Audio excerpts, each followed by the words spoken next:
کسی بہترین اردو داں کا جملہ نہیں بلکہ یہ اللہ کا قرآن ہے. فرمایا مشکل میں تم ہو تو گراں میرے محبوب پہ گزرتا ہے. حضور تو جلدی کرتے ہیں تمہاری بھلائی چاہنے میں. کیوں؟ رشتہ بڑا گہرا ہے. النبی اولیٰ بالمؤمنین من انفسہم. فرمایا یہ وہ محبوب ہیں جو تمہاری جانوں سے بھی تمہارے زیادہ قریب ہیں. رسول کائنات صلی اللہ تعالی علیہ وآلہ وسلم امت کے حق میں نرم دل رکھتے. نرم. لوگ سمجھتے ہیں شاید کسی کا بھلا یہ ہوتا ہے اس کو 4 پیسے دے دیے جائیں، شاید اس کا بھلا یہ ہے کہ اسے نوکری پہ لگوا دیا جائے، شاید بھلا یہ ہے کہ اس شخص کو اگر کسی وہ مشکل میں آ گیا ہے تھانے کچہری کے معاملے میں تو وہاں اس کو سہولت دلا دی جائے، آسانی کر دی جائے، کسی کو مضبوط کر دیا جائے، تو یہ اس کے ساتھ بھلائی ہے.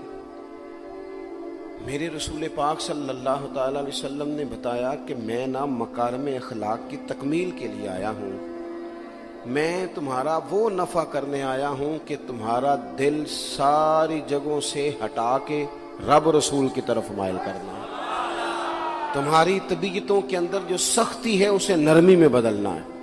تمہارے مزاجوں کے اندر جو بے لگام خواہشات ہیں انہیں شریعت اسلامیہ کی پابندی کی لگام دینی ہے. حضور سید عالم علیہ السلام نے لوگوں کی اصلاح کا جو دیکھے نا، اگر کسی گھر میں بگڑے بچے سنور جائے نا تو روٹی تھوڑی بھی ہو تو گزارا ہو جاتا ہے. اگر گھر والے اخلاقاً اتنے اعلیٰ ہوں، ایک دوسرے سے پیار کرتے ہوں تو تھوڑے پیسوں پر بھی وقت گزر جاتا ہے. رسول پاک کا دل دھڑکتا تھا. کس لیے؟ صرف اس لیے نہیں کہ لوگوں کو نوکریاں مل جائیں، مال مل جائے، لوگ جو ہیں ان کے گھر کشادہ ہو جائیں، بلکہ حضور کا دل دھڑکتا تھا کہ لوگ دوزخ سے بچ جائیں، جنت کی طرف ان کا سفر ہو جائے. ان کے دلوں سے حسد کو، تکبر کو، غرور کو، انا کو، خود پسندی کو، عجب کو نکال دیا جائے. یتلو علیکم آیاتنا ویزکیکم، ان کا تزکیہ کر دیا جائے، دل صاف کر دیے جائیں. رسول پاک صلی اللہ علیہ وسلم احساس کے ساتھ جاتے ہیں. ہمارے ہاں نا تبلیغ ہوتی ہے لیکن اس میں درد نہیں ہوتا، الا ماشاء اللہ اچھے لوگوں کی بات نہیں کرتا. لو میرے جیسے آدمی نے تقریر کرنی ہے، گھنٹہ گزارنا ہی ہے، تو پھر بعض اوقات نفس کی خواہشیں غالب ہوتی ہیں تو وہ اصلاح سے زیادہ شوق داد لینے کا غالب آ جاتا ہے. وہ آپ کو پتہ ہے نا، وہ ہمارے ہاں پھر وہ نقیب محفل بیچارہ کبھی بھاگ کے ادھر چلا جاتا ہے، کبھی بھاگ کے ادھر آتا ہے، کہتا ہے میں نے جملہ دینا ہے. اب وہ ایسے لگتا ہے جملہ نہیں دینے لگا، کوئی ایٹم بم دینے لگا ہے جس میں اتنی اسے پریشانی. ایک جملہ کہنے لگا، سنبھال کے رکھنا، ضائع نہ کرنا، یہ نہ کرنا. وہ تو جملہ رہنے دے، تو آیت دے ہمیں کوئی قرآن پاک کی، تو ہمیں کوئی حدیث پاک سنا، تو اس حدیثی بات کر. یہ تو مطلب، اور پھر وہ داد کا اتنا شوق کہ جب تک سارے ہاتھ نہ کڑھیں، جب تک شمال جنوب والے نہ بول پڑیں تب تک بات نہیں ہوگی. یہ کیسی بات ہوئی؟ اصلاح کے اندر تو آپ کا درد آپ کی زبان سے زیادہ اثر رکھتا ہے. اقبال کہنے لگے کہ بات جو دل سے نکلتی ہے اثر رکھتی ہے، پر تو نہیں، پر طاقت پرواز مگر رکھتی ہے. وہ تو اڑتی ہے، وہ تو اس کی تو پذیرائی ہوتی ہے اگر بات دل سے نکل رہی ہے تو. عزیز بھائی یاد رکھیے گا، حضور سید عالم علیہ السلام درد دل کے ساتھ دعوت دیتے لوگوں کو. 10 دن حضور نے طائف میں قیام کیا ہے، ایک بندے نے بھی کلمہ نہیں پڑھا، الٹا انہوں نے روڑے مارے، تکلیف دی. حضور واپس آ رہے ہیں، صحابی ساتھ ہیں، باغ میں بیٹھ گئے. اتنی صحت مبارک پر انہوں نے معاذ اللہ تعالیٰ سنگ باری کی کہ خون مبارک بہ رہا ہے.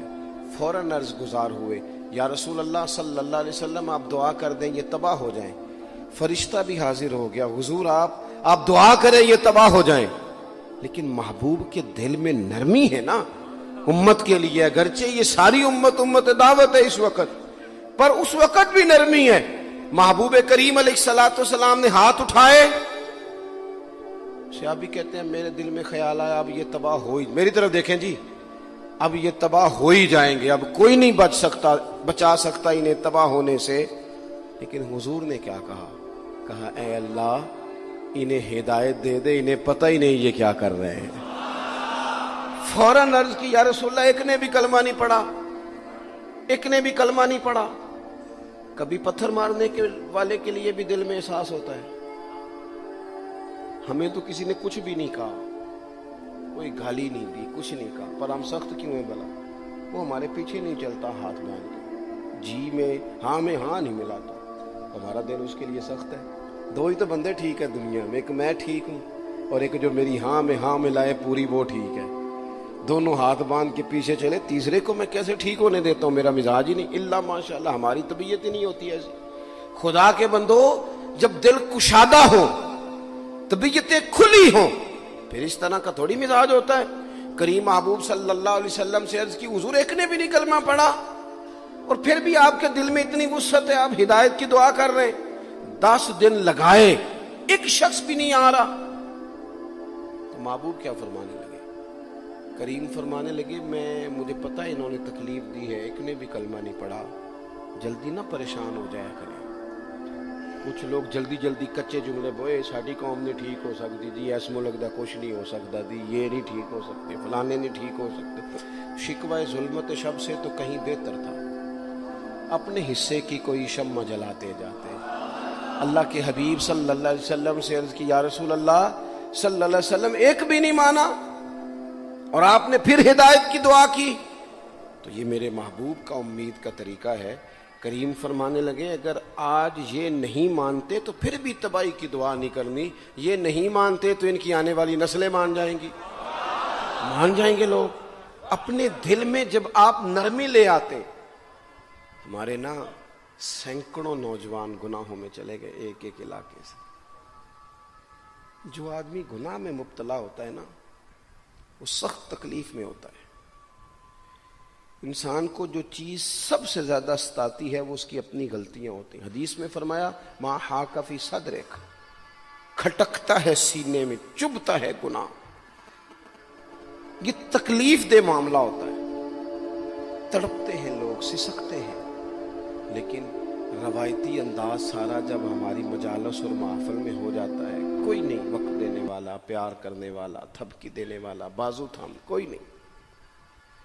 ایک تقریر وہ ہے جو میں آپ سے کرتا ہوں، بس ٹھیک ہے گھنٹہ گزارنا ہے، تو وہ بھی کئی میری طرح کے لوگ ہیں جو جمعرات کو فیصلہ کرتے ہیں سویرے کیا بیان کرنا۔ حالانکہ میری طرح کے جو چھوٹے ہیں وہ ہفتے سے ہی تیاری شروع کر لیتے ہیں تاکہ کچھ غور فکر کر کے قوم کے سامنے رکھا جائے، ضروری۔ اب ایک تقریر میں آپ سے کرتا ہوں، سمجھانے کے لیے عرض کرتا ہوں، ایک تقریر ایسی ہے جو خطیب صاحب آپ سے کرتے ہیں، اور خدا نہ خواستہ اللہ تعالیٰ معاف کرے، صرف سمجھانے کے لیے، اگر ان کو پتہ چل جائے کہ ان کا بیٹا کسی غلطی میں مبتلا ہو گیا تو پھر بھی اسی طرح ہی داد و تحسین کے لیے لش پش کر کے تقریر ہوگی؟ نہیں، پھر یہ انداز نہیں ہوتا۔ پھر تو بچہ کو سامنے بٹھا کے باپ اپنی پگڑی اس کے پیروں میں رکھتا ہے، پھر تو ماں دوپٹہ پیروں میں رکھتی ہے، کہتی پتر میری کمائی نہ اجاڑ دینا، اور نہ پتہ چلا تو سگریٹ پینے لگ گئے، خدا خیر کرے، مہربانی۔ سوتا نہیں، اس کا چہرہ پریشان ہے۔ اب بات آئی ہے نا، اب یہ وقت آیا تبلیغ کا، اصلاح کا۔ اسے منت کر کے سمجھایا، اس کو گزارش کی، اس نے کہا ابا جی غلطی ہو گئی تھی، آئندہ نہیں کرتا، پوری اس نے تسلی دی، پھر بھی نہیں سوتا۔ بچہ تو وعدہ کر کے چلا گیا، پھر بھی نہیں سویا، وہ اپنے کمرے میں چلا گیا اور اس نے مصلی بچھا لیا، کہا یا اللہ یہ میری عمر کی کمائی ہے، مالک اسے ہدایت دے دے۔ او بھائی، جب تو اس انداز میں ملت کے ہر بیٹے کی اصلاح کرنے لگے گا، اور اس سے مراد صرف خطیب وائز ہی نہیں، حضور نے ہم سب کے ذمہ لگایا تھا، بلغوا انی ولو آیا، ہم سب کی ذمہ داری ہے لوگوں کے لیے، لوگوں کو قائل کریں۔ مجھے بتاؤ، اپنی ذات کے حق میں قائل کرنا ہو تو کرتے ہیں کہ نہیں؟ ہوتا ہے نماز کی دعوت ہم کیسے دیتے ہیں؟ ہم کہتے ہیں پڑھ لیے کر نماز، اتنے پیسے کہاں لے کے جائے گا، یہی دعوت ہوتی ہے نا۔ وہ کہتا ہے تو نے اپنی قبر میں جانا اور میں نے، یہ تو ہے ہمارا دین کے حق میں۔ اور محفل میں آنا اگر ٹائم ملا تو ٹھیک، یہ ہے دین کے حق میں۔ اور جب اپنی باری آئے، کسی سے 50,000 روپے چاہیے تھے، فون کیا اس کو، ملنا تھا، وہ کہتا حکم کریں، کہتے نہیں ٹیلی فون والی بات نہیں، کہتے میں تو 2 بجے ملوں گا، تو 2:30 بجے مل، پر میں مل کے کر دوں گا۔ پھر جاتے ہی اس سے 50,000 مانگا نہیں، پہلے منت کی، دکھ سنایا، پھر اسے ثابت کرایا کہ تیرے علاوہ دینا بھی کسی نے نہیں۔ سارے غلط بندے ہیں، تو ٹھیک ہے معاذ اللہ۔ پھر اس کو یہ بھی ثابت کرایا وقت پہ واپس کر دوں گا۔ اتنی ساری گزارش کر کے رو دھو کے جب وہ پورا قائل ہو گیا تو آخر میں کہا مجھے 50,000 ہے۔ صحیح کہہ رہا ہوں؟ ہاں نہ تو کرو نا، چلو ہلکا سا ایسے ایسے تو کرو نا، ہوتا ہے کہ نہیں ایسے؟